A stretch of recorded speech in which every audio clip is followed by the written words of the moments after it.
What's going on, everyone? Welcome back to the show.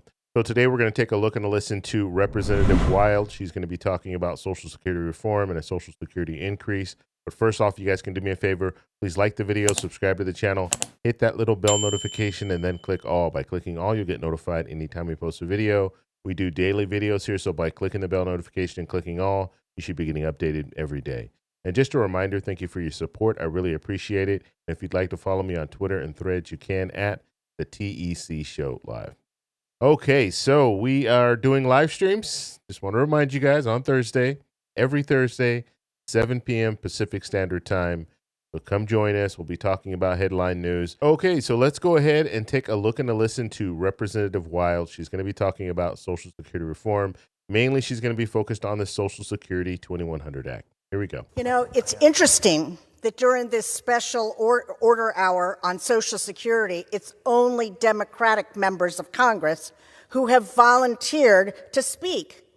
Heck, this GOP-controlled Congress isn't getting anything else done, so why don't we take up Social Security 2100? I am proud to be a co-sponsor of Social Security 2100, and that I have been every single term that I've been here, because I believe that Social Security is a promise. You spend a lifetime working hard and paying into the system so that you can retire with some dignity and security. It's not just something that seniors depend on, it's something that they've earned. And they aren't getting rich on it. For most, it gives our seniors a bare-bone economic existence, but it's vital to them. That's why I have made it my mission to protect and strengthen this critical program. Protecting and strengthening Social Security means standing up to extremist proposals from the GOP, ones that have laid out cuts or privatization, proposals that called for sunsetting the programs every 5 years, and statements that suggest that we, quote, pull Social Security up by the roots and get rid of it. Outrageous. The GOP is hell-bent on destroying the only economic security that is available to most of our retirees. That's why we need Social Security 2100. This bill would increase benefits across the board for Social Security beneficiaries and would improve the cost of living adjustment formula for keeping up with inflation. Social Security 2100 would provide a tax cut for working and middle-class beneficiaries. It would end the waiting period for receiving disability benefits, and it would provide caregiver credits for all of those who have had to take time out of their careers to care for a loved one, and so much more. It is essential for millions of Americans. In my district, more than 166,800 people depend on Social Security. So I'm never going to stop working to protect and strengthen this program. Gentlelady from and with that, I yield back. Okay, so that was Representative Wild talking about Social Security reform and Social Security increase. So it was funny when she was talking about pulling up Social Security by the roots, pretty much getting rid of Social Security. She quoted that, and that was coming from Senator Mike Lee. It will be my objective to phase out Social Security, to pull it up by the roots and get rid of it. Here, here,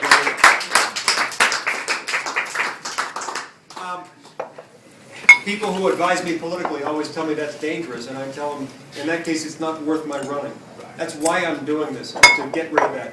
Medicare and Medicaid are of the same sort and need to be pulled up. And it was back, I think, in 2010 is when he said that he was running for Senate at that time, or at least running for Congress. I can't remember if he was running to be a representative or he's actually running for Senate, but he did say that. Now he has tried to backpedal from that and kind of change it and say, no, I would never want to cut Social Security. And as a matter of fact, during the State of the Union address, when Biden was saying that some Republicans want to cut Social Security, he was one of the ones on camera with the confused look on his face. And that is why on Twitter is crazy, because anytime we see different politicians act certain ways, people on Twitter will get out there and say, look, this is the way you felt back in 2010. Do you still feel like that now? And then really put them on the spot. So she also talked about the fact Democrats, or this open session, Democrats were there. You didn't have any Republicans there. And that is the way we are living now. This is the divided government that we have. And I mean, it's so divided and so split that if Democrats show up for something, Republicans dare not show up. And it's sad. It's really sad. And it's the same situation. If Republicans show up for something, Democrats won't show up. So, I mean, how do we get anywhere? How do we move forward if this is the type of mentality we have when it comes to these different politicians? It's just like high school. I mean, you have your own little groups and you don't hang out with each other. And if you're hanging out with, someone from the other group, they're like, why are you hanging out with that person? So it's really, really crazy because the American people were the ones that are suffering because Congress can't get their act together. Now, I want to show you guys one last thing. I showed you guys the calendar a couple of days ago, and I just want to show it to you one more time, just so you guys know how these politicians, how they are. And I'm showing you this because I want you to see why we can't get anything done. One, the division is just at an all-time high, and we have Congress working 2 weeks out of the month. So how are you going to get anything done?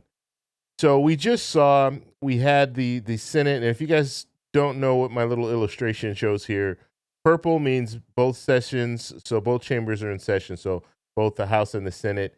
And then red here, that is only the Senate. So that's when the Senate is in session. And then the blue is only the House. Okay, so I'm just kind of giving you guys an idea of what's going on. So we're looking at this week starting up on the 19th. And what do we see? We see the holiday, so we see President's Day, and then we see them off all week. Okay, both the House and the Senate. And then the House will be off the following week. So they have 2 weeks off. And what's crazy about the fact that they have 2 weeks off is the Senate just passed this bill for aid to Ukraine and Israel. The House didn't take it up. And they might not even take it up when they return in 2 weeks.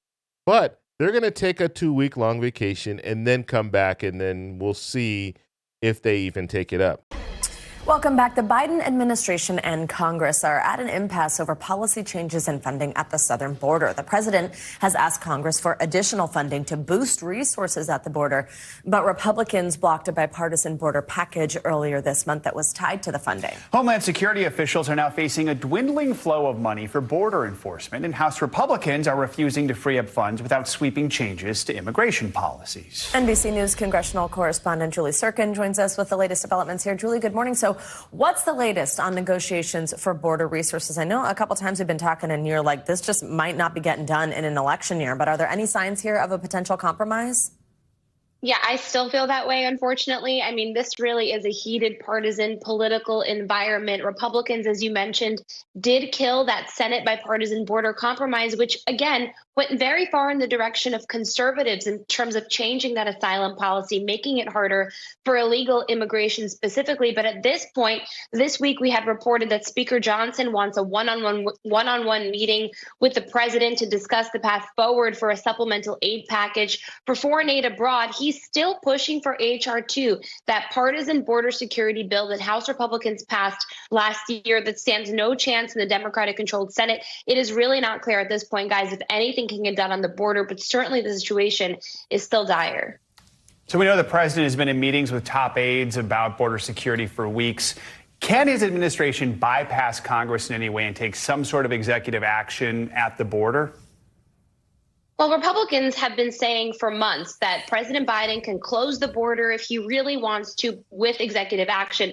The issue here, though, is that they need funding. They need resources to make all of this happen. Remember, under the Trump administration, the former president had directed about $2.5 billion to build the border while he took that out of military construction funds in the Pentagon. So technically, the president can redirect funds, reallocate them between agencies. But Trump, of course, faced heavy litigation for this. The Biden administration is concerned as well politically in terms of what they can do at the border. But the bottom line here is Congress controls the purse strings, and they really need additional funding to get anything done, including getting those detention beds to be able to put people in detention rather than release them into the country. Yeah, tell us some more implications here. What's at stake, Julie, if the Department of Homeland Security doesn't get this funding? Well, ICE, which is the Immigration and Customs Enforcement Agency, they are running out of money. My colleague Julia Ainsley had some reporting earlier this week. They could be $500 million short by May. That's just a couple of months from now if they don't get additional funding from Congress. The thing is, though, we know Congress is considering those spending bills at the beginning of next month in March. Republicans are insistent upon not adding anything that doesn't concern defense spending. Of course, Homeland Security falls into the non-defense discretionary spending bucket. Republicans, again, without policy changes, unlikely to spend more money. It's not even clear if they will get to an agreement on full-year funding bills, and that can certainly hamper the DHS, the Department of Homeland Security, and can make the administration's executive actions at the border, anything they want to do, close to impossible. But we have this crisis at the border. And you see, I just saw Lindsey Graham and Tim Scott at the border. So if there's a crisis, why don't you take care of it now? Why are you taking 2 weeks off? Just think, if you're working in a job and there's a crisis, there's a situation that's going on at your job, do you take 2 weeks off? If you have a vacation set up, you're going to take your 2 weeks off? Probably not. You're probably going to go ahead and take care of that situation. If if you're the only one that can take care of it, or better yet, let's say you're having an issue at your house. You have an issue at your house and you have a planned vacation for 2 weeks. And this issue is a crisis. And I guess I can give you guys a personal story. So we had a lot of rain over the last couple of weeks. Guess what? There's a leak on my roof. And so I had to take care of that. Now, how would it look if I have a leak on my roof and I decide I'm going to go take a 2-week vacation? No, I'm not going to take that 2-week vacation. Even if I have it planned, I'm going to make sure I take care of the roof before I take that 2-week vacation. But we have lawmakers here that they don't see it like that. They don't care that it's hurting the American people. They're going to go ahead and take their vacation anyway. And so I'm telling you, we need to challenge Congress. We need to get some of these people out of Congress because they don't need to be there. They're not doing anything constructive for the American people. They're hurting us more than helping us. So I want to know what you guys think, so let me know in the comments below. If you like this video, please give me a thumbs up. Please subscribe for more, and I'll talk to you in the next one. Bye. This Congress can't pass gas, and he needs to run against a do-nothing Congress. And I think that can give them some traction that he did not have before. But, maybe they could get Rudy Giuliani to be speaker. We know he can pass gas for sure. But this is almost comical.